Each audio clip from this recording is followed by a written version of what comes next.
This next story actually strikes me kind of funny. I know it shouldn't, but it does. Well, we know we've left Elijah as the victor. Remember Elijah and the prophets of Baal, and they couldn't get the Baal to send fire down and burn up their offering of a bull. I looked up what Baal looked like. He was a idol, a statue, and he was sitting, they had him sitting with his legs crossed and his arms up. I'm not going to sit down with my legs crossed like that. I can't get up again. But his arms were stretched out like that. He was made out of stone or bronze. And they laid the cow or the bullock on his arms. And sometimes they would lay babies in his arms too and burn them up. Oh my. But anyway, the prophets of Baal couldn't get the Baal to send fire down and kill their offering or burn it up. But Elijah did. His licked up not only didn't burn up just the offering, but it licked up all the water he had poured around on it and everything. And when the fire came down and licked up the water and burned up the cow, and it also killed the prophets of Baal that were dancing around that and killed them all. So anyway, that was quite a victory. And the rest of the people were astonished. Some of them turned to the Lord. But Elijah had a little friend with him, a young boy, not real little, but a young man with him.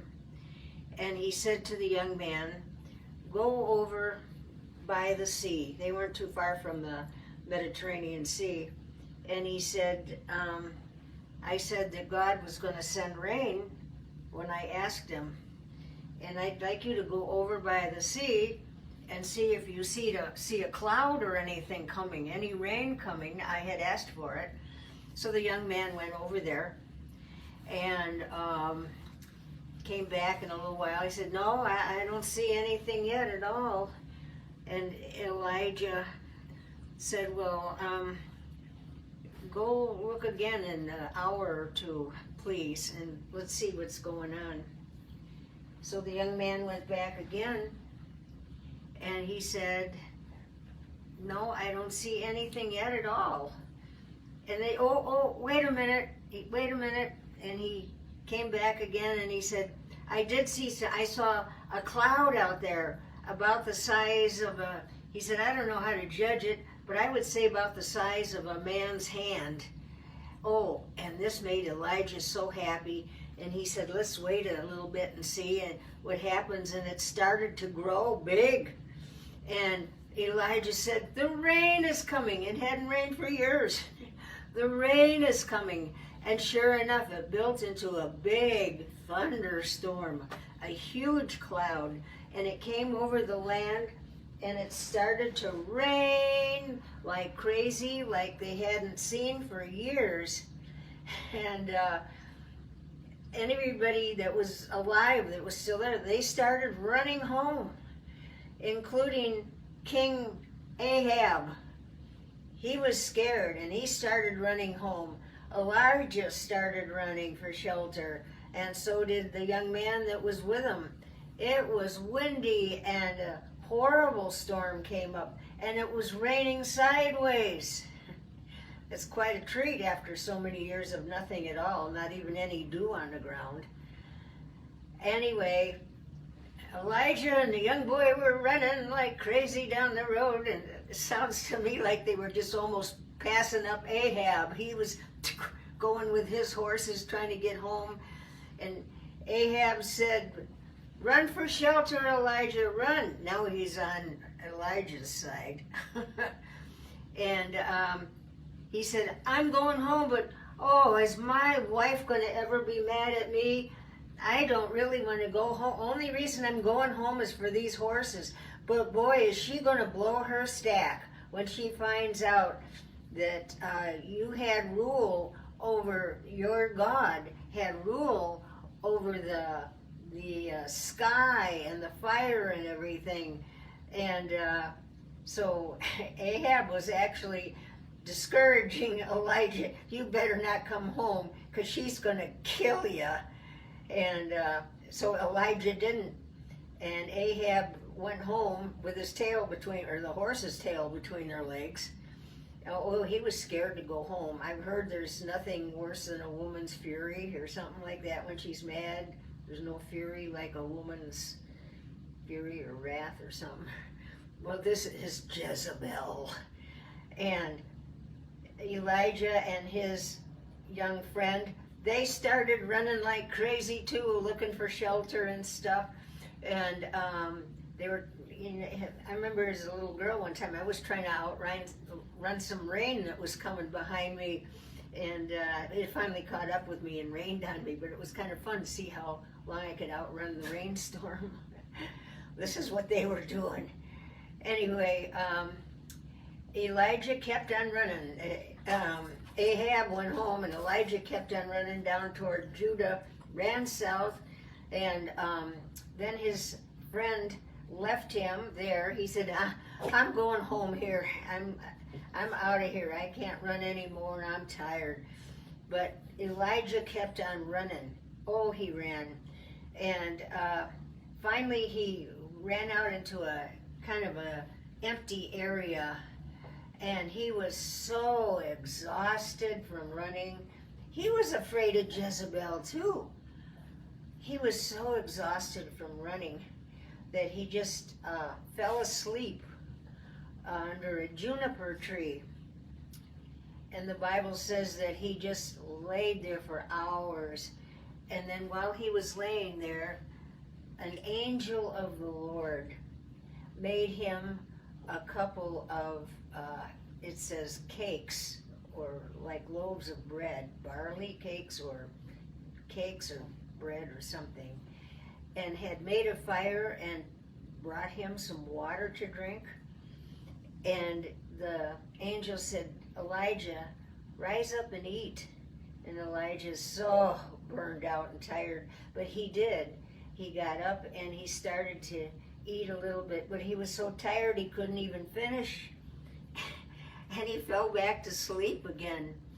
And in a little while, the angel shook him and said, Elijah, you've really got to get up and get going. You've got to get going. And Elijah, being afraid for his life, he started to run again. But you know that food that the angel gave him, it says cakes, and I was thinking, oh, chocolate cake or carrot cake or cream cheese cake, whatever. And no, it wasn't. It was a special cake that Elijah didn't get hungry for 40 days. This is definitely God's doing. I wish the Lord would give me something like that. That would be great. And anyway, Elijah was able to go on, and he kept running. He was so afraid of Jezebel. And he ran out into the desert. He ended up way over by where God first showed up in the flaming fire in the burning bush to Moses. He ran that far away. And he ran up the mountain, and he found a cave, and he hid in a cave there, and he could rest there and everything. And the Lord said to him, Elijah, what are you doing in the cave? And Elijah said, I'm afraid for my life. I'm afraid of Jezebel. I don't want Jezebel to find me. He knew he couldn't go back to that woman where he raised that little boy from the dead, her little boy, and she was so out of food and oil and everything. He knew he couldn't go back there, so that's why he kept on running, because he was afraid Jezebel would find him at that other lady's house with her son.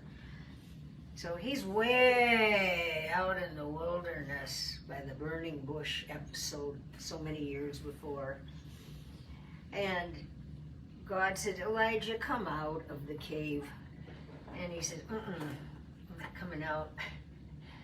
And then the Lord just was quiet for a while, and a tremendous wind came up, terrific wind, and it even blew the rocks around, and it was a fury. And Elijah just went back in the cave farther, but he knew the Lord, it says in the scriptures, he knew the Lord was not in the wind. And then the Lord sent, what was it he sent then? He sent rain out there then, and it rained, and Elijah got back farther in the cave, but Elijah said he knew the Lord was not in the rain because the Lord had something special for him. Finally it quit, and Elijah peeked out the door of the cave to see if everything was, oh, I know what it was. There was a big earthquake. Earthquake, too. Wow. And the Lord was not in the earthquake. But the Lord was in Elijah's heart. And Elijah, when it was all over, he looked out the cave door to see if everything had settled down. And the Lord said, what are you still doing in the cave? Why don't you come out? Elijah said, well, look what's been going on. And he said, and the Lord said, what's the real reason? And he said, I'm afraid of Jezebel. She's going to kill me. She is going to kill me. And the Lord said, listen, I have 7,000 men in Israel that will not, have not, and will not bow their knee to Baal. 7,000 men that love me, and they need you. You need to go back.